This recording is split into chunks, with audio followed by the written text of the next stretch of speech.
La Guerra Cristera fue un conflicto armado en México entre el gobierno y grupos católicos que se oponían a las políticas anticlericales del presidente de México. Un conflicto que duró 3 años. Y yo te voy a explicar esta guerra. Bueno, empecemos. En 1917, el gobierno había puesto nuevas leyes para la nación mexicana. Y una de esas sería la restricción de iglesias, en la cual prohibía los cultos públicos y la participación del clero en la política. Pero, ¿a qué se refiere con estas leyes? Bueno, yo te explico. La prohibición del culto público fuera de los templos se refería a las celebraciones religiosas que podían realizarse en espacios abiertos. Con la nueva normativa solo podían llevarse a cabo dentro de los templos. Y la limitación de la participación del clero en la política se refiere a que se prohibió que los sacerdotes votaran o ocuparan cargos públicos o hicieran declaraciones políticas, con el objetivo de evitar que la iglesia influyera en las decisiones del gobierno. Y eso obviamente no le gustó a la población mexicana, en especial a los católicos. One eternity later. Año 1926. Plutarco Elías Calles se vuelve presidente. La primera ley que se le ocurre para la nación son la Ley de Calles, que limitaba el número de sacerdotes y establecía sanciones para quienes incumplieran las restricciones religiosas, porque según él, estaban limitando o retrasando a su nación. La iglesia respondió con protestas y suspensión de misas, y no funcionó. Por lo que entonces empezaron a formarse grupos armados en contra del gobierno, conocidos como los cristeros, quienes se levantaron en armas bajo el lema Viva Cristo Rey. Y así inició la Guerra Cristera. A lo largo de los años han pasado batallas importantes, como la batalla de San Julián de 1927 o la batalla de Tepatitlán 1929.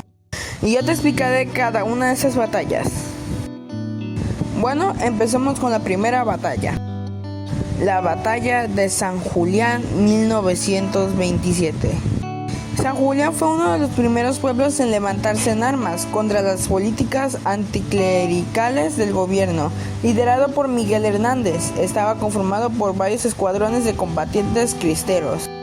El ejército federal, al mando del general Espiridión Rodríguez Escobar, envió el regimiento de caballería para sofocar la rebelión.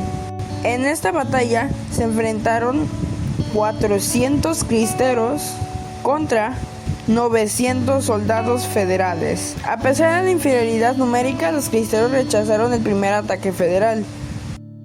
Al final de la tarde llegaron refuerzos cristeros y ganaron la batalla. También ocurrieron otras batallas muy importantes, como la batalla de Patitlán y la batalla de Zacatecas. Ahora hablaremos de las personas más destacadas durante la guerra. Enrique Gorostieta Velarde nació en Monterrey, Nuevo León, en una familia de origen español vasco. Se formó en el heroico colegio militar, donde destacó por su disciplina y habilidades estratégicas. Durante la Revolución Mexicana sirvió en el Ejército Federal bajo el gobierno de Victoriano Huerta, alcanzando el rango de general de brigada a una edad temprana. En 1927 los cristeros lo contrataron para dirigir a los cristeros. Aunque inicialmente no era un ferviente creyente, su liderazgo transformó a los insurgentes en una fuerza organizada y disciplinada. El 2 de junio de 1929, Gorostieta fue emboscado y desvivido en Atonilco el Alto, Jalisco. Su muerte debilitó la resistencia cristera y aceleró el fin del conflicto. A pesar de su fallecimiento, su figura sigue siendo recordada como un símbolo de lucha por la libertad religiosa en México. Bueno, vamos con el siguiente. José Reyes Vega. Conocido como el Padre Vega o el Pancho Villa de la Sotana, fue un personaje fascinante y contradictorio en la Guerra Cristera. Nació en Zapotiltic, Jalisco, y y fue ordenado sacerdote en 1923. Aunque al principio se oponía al levantamiento armado, terminó convirtiéndose en uno de los líderes más temidos y activos del movimiento cristero.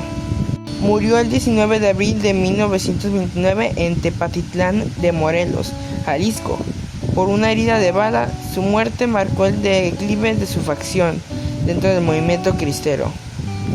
Reyes Vegas encarna paradojas de la guerra cristera, un sacerdote que empuñó las armas con ferocidad, símbolo tanto de resistencia como de los excesos del conflicto.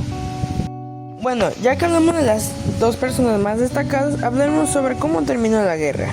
3 años después, la guerra terminó el 21 de junio de 1929, cuando el gobierno e Iglesia Católica llegó a un acuerdo con la mediación de Estados Unidos.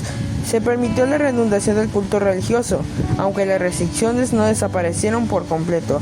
Fue un periodo de gran violencia con un saldo de aproximadamente 2.050 muertos y miles de refugiados que huyeron hacia Estados Unidos. Bueno, eso sería todo por hoy, literalmente. No olviden darle like, suscribirse y darle click a la campanita.